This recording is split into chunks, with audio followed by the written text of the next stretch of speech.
Have you ever been in the gym, just totally confused by all the conflicting advice? You know, people telling you to do more sets, train for longer, basically live at the gym. Well, if that's you, you're going to want to hear this. Today, we're diving deep into the super revolutionary and, yeah, pretty controversial training philosophy of the one and only Mike Mentzer, heavy duty. It's a system that's designed to just cut through all that noise with pure, cold logic. And let's just kick things off with a quote that tells you everything you need to know about Mentzer's mindset. He wasn't messing around. He wasn't suggesting you just tweak your routine a little bit. No, he was arguing that the entire foundation of modern bodybuilding was just fundamentally wrong. He saw a huge problem, and he believed it needed a radical solution. So what was this huge problem that he saw? Well, it all boiled down to this unquestioned belief that more is always better. You know the drill. More sets, more reps, more days in the gym. Mentzer argued that this wasn't just inefficient, it was actually holding you back from building muscle. And what's so interesting is how specific he was about this. He believed that the average person basically sabotages their own progress from the moment they walk through the gym doors. Instead of having this laser focus, they're just socializing.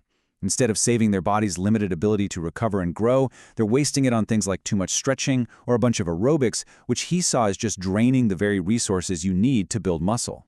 So what was his answer to all this wasted time and effort? It was a philosophy he called high-intensity training, or HIT for short. The big idea here was to completely replace all that mindless volume with a purposeful, almost scientific level of intensity. He believed that triggering muscle growth wasn't some kind of endurance event. It was a very specific biological process that you could switch on. Let's just be crystal clear on what we mean by high-intensity training. It is all about the quality of your effort. The goal isn't to see how long you can last in a workout. The goal is to create a muscular contraction that is so intense it literally forces your body to adapt and grow bigger and stronger. The workout itself, that's just the stimulus. The real magic happens later.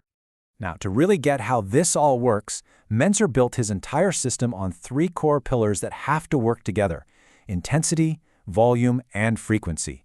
He argued that if you get even one of these wrong, you basically short-circuit the entire process and get 0 results. First up, and this is the most important one, is intensity. For Mentzer, this word had a very, very precise definition. It had nothing to do with how tough you looked or how much you were sweating. It was all about reaching the point of 100% momentary muscular failure. That exact point where even with the greatest effort you can possibly muster, you physically cannot complete one more repetition in perfect form. And this is just brilliant because it shows what true failure really means. See, you actually have 3 levels of strength. The positive phase, lifting the weight, that's actually your weakest. You're stronger just holding the weight in place. And you are strongest of all when you're lowering the weight, the negative phase. Mentzer's point was that to hit 100% intensity, you have to exhaust all 3 of these levels, not just quit when you can't lift it anymore. So that brings us to our second pillar, volume. Now think about it. If you are truly training with 100% intensity and you're exhausting all 3 levels of your strength, how many sets do you actually need? Well, according to Mike Mentzer, the answer is 1. Just one single all-out set to failure for each exercise. And this right here is where heavy duty has its biggest clash with traditional bodybuilding. The old school way says you need, 12, maybe 20 sets to really annihilate a muscle. But Mentzer's logic was the complete opposite. He said the second you finish that one perfect, intense set, you've already flipped the growth switch on. Every single set you do after that isn't building more muscle, it's just digging a deeper hole into your body's limited ability to recover. And that idea of recovery leads us perfectly into the third and final pillar, frequency. This is the part that almost everybody forgets. The workout doesn't build the muscle. The workout is just the stimulus that tells your body to build muscle. The actual construction, the growth, all of that happens entirely during the rest period between your workouts. So, if you only take one thing away from this, let it be this. Recovery is everything. And as you get stronger and you're lifting heavier and heavier weights, the stress you put on your body gets way bigger, which means you need more recovery time, not less. Hitting the gym again before you've fully recovered and grown from the last session is, as he put it, it's like picking a scab. You just completely stop the progress you were trying to make. Okay, so that's all the theory, but what does a heavy-duty workout actually look like when you're in the gym? Let's break down a quick example from what Mentzer called his ideal routine to see how all these pieces fit together. So a key tool he used was the superset, but he used it in a very specific way. The goal was to pre-exhaust a big muscle group with an isolation move, and then immediately hit it with a big compound exercise.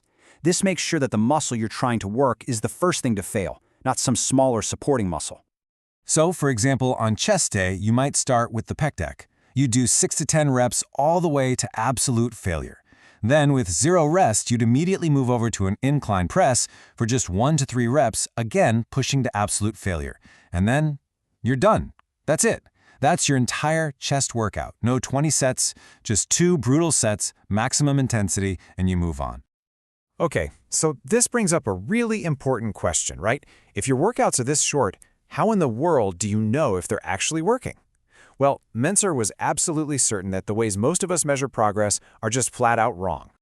He basically said that things like getting a pump or feeling sore the next day are totally meaningless. I mean, a pump is just temporary blood flow, and being sore often just means you did something new, not that you actually stimulated any growth. For him, the only true, objective, scientific signal that you are making progress is a measurable increase in strength. That means either lifting more weight or doing more reps than you did in your last workout. And really, that simple idea is the logical endpoint of the entire heavy-duty system.